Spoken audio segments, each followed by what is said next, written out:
for your children, we have to understand that excessive consumption of sugar comes in between their growth physically, mentally. Every aspect of their life gets affected. So that's the first thing that we need to do. So you can have a treat day once a week, you can have a treat day twice a week.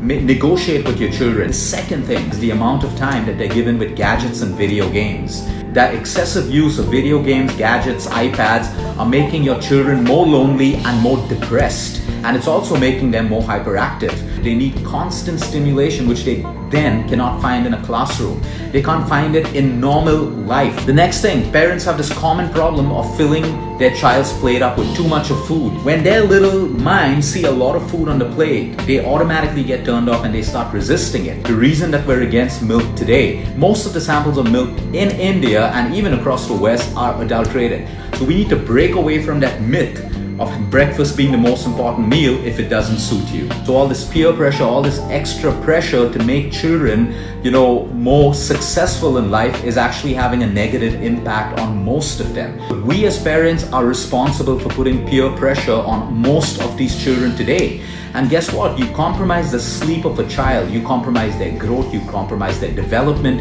you compromise everything, including their happiness. The last point, teach your children to grow plants. Children get involved in growing, they understand where their food comes from. You make them responsible for nurturing a plant, for growing the plant, for taking care of it. Finally, teach your children, depending on their age, about sex.